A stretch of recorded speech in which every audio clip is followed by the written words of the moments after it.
Elections in J&K will be held in 3 phases. So this is a shorter period.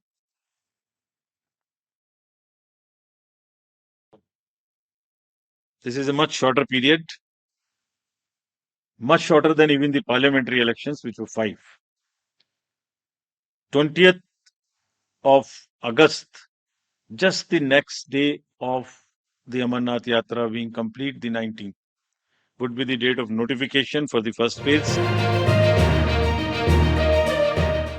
16 अगस्त 2024 को चुनाव आयोग ने जम्मू कश्मीर और हरियाणा समेत 2 राज्यों में विधानसभा चुनावों की तारीखों का ऐलान किया। चुनाव आयोग की घोषणा के मुताबिक जम्मू कश्मीर में 3 चरणों 18 सितंबर, 25 सितंबर और 1 अक्टूबर को वोट डाले जाएंगे। वहीं हरियाणा में महज 1 चरण में ही चुनाव कराए जाएंगे। दोनों राज्यों के चुनाव के नतीजे 4 अक्टूबर 2024 को घोषित किए जाएंगे। सुप्रीम कोर्ट के आदेश के मुताबिक जम्मू कश्मीर में किसी भी कीमत पर 30 सितंबर तक चुनाव कराए जाने चाहिए थे। वहीं हरियाणा में वर्तमान विधानसभा का कार्यकाल 3 नवंबर को समाप्त हो रहा है।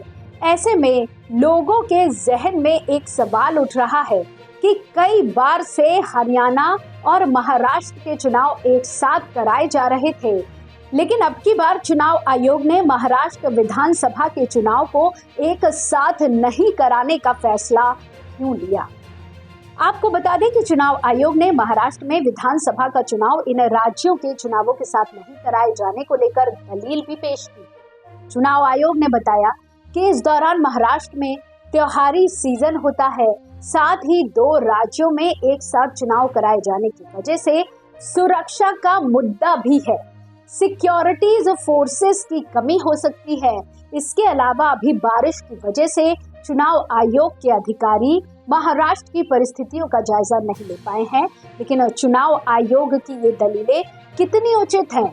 लोगों के मन में क्यों उठने लगे हैं सवाल? आइए यहाँ पर समझने की कोशिश करते हैं। दरअसल 2019 में हरियाणा और महाराष्ट्र के चुनाव एक साथ कराए गए थे और दोनों राज्यों में सरकारों का गठन भी थोड़े दिनों के अंतराल में हुआ था।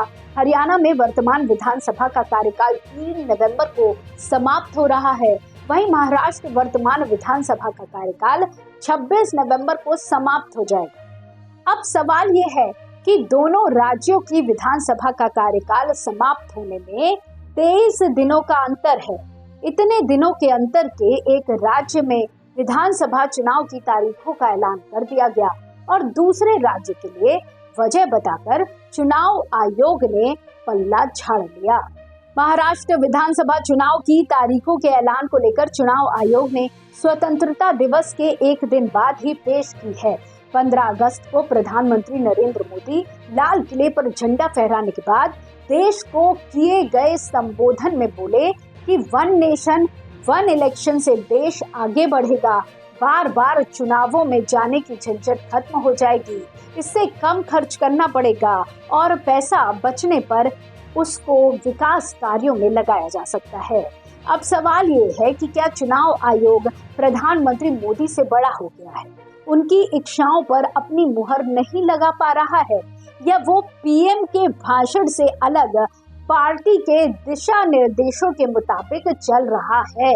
आपको बता दें कि इसके पहले भी चुनाव आयोग की निष्पक्षता पर कई बार सवाल खड़े किए जा चुके हैं। इस तरह के आरोप लगाए जा चुके हैं कि चुनाव आयोग निष्पक्ष तरीके से चुनाव नहीं कराता है। वो विपक्ष के नेताओं पर कार्रवाई तो करता है, लेकिन सत्ता पक्ष की तरफ देखता तक भी नहीं।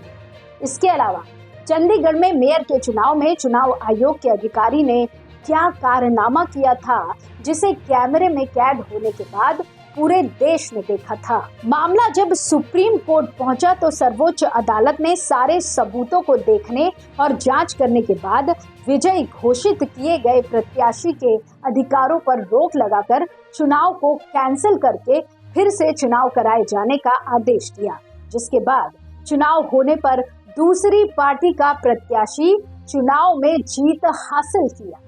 इस तरह चुनाव आयोग के रिकॉर्ड को खंगालने के बाद आयोग की निष्पक्षता पर सवाल खड़े होना लाजमी है।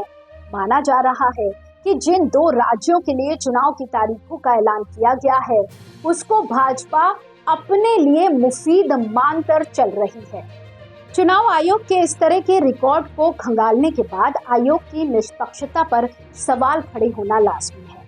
माना जा रहा है कि जिन 2 राज्यों के लिए चुनाव की तारीखों का ऐलान किया गया है, उसको भाजपा अपने लिए मुफीद मानकर चल रही है।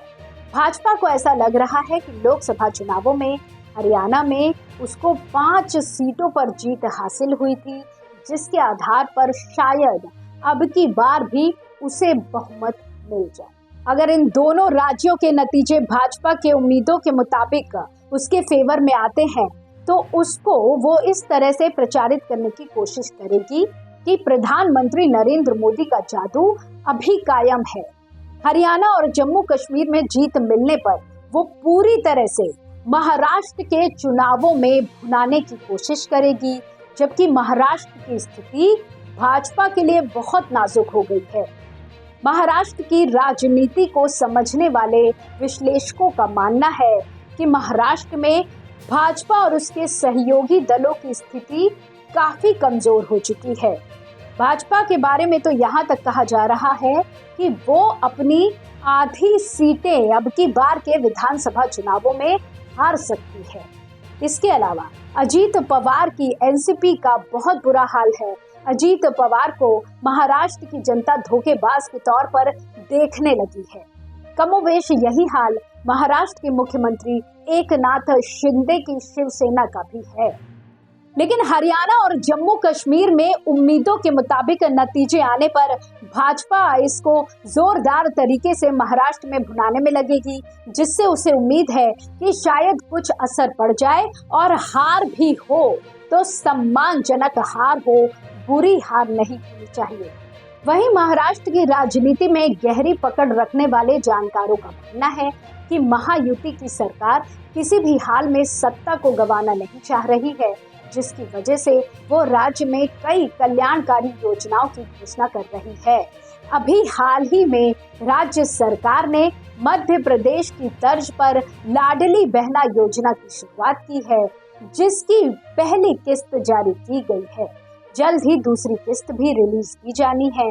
इस योजना में गरीब परिवारों की महिलाओं के लिए 1500 रुपए हर महीने दिए जाते हैं। ऐसे में कम से कम 2 किस्त मिलने पर शायद कुछ वोट महायुति के प्रत्याशियों को मिले। इस बात से इनकार नहीं किया जा सकता है कि सरकार की मंशा कुछ इस तरह की हो सकती है, जिसकी वजह से राज्य की तरफ से केंद्र को हरा सिग्नल नहीं मिला होगा, तो चुनाव आयोग को इस तरह के दिशा निर्देश मिल सकते हैं कि फिलहाल महाराष्ट्र में चुनाव की तारीखों का ऐलान न किया जाए। गौरतलब है कि चुनाव आयोग खुद को बचाने के लिए चाहे जो दलील दे, लेकिन लोगों के मन में ईसी के खिलाफ जो अविश्वास पैदा हुआ है, उसके बारे में किसी के मन में जो सवाल पैदा हो रहे हैं, उसको एक एक करके संतुष्ट कर पाना तो मुश्किल लगता है। लेकिन चुनाव आयोग को ज्यादा निष्पक्ष होकर इस तरह के फैसले लेने चाहिए, न कि किसी एक पार्टी को फायदा पहुंचाने के लिए काम करना चाहिए। इसी तरह की और राजनीतिक खबरों के लिए आप जुड़े रहिए एयर न्यूज के साथ। धन्यवाद।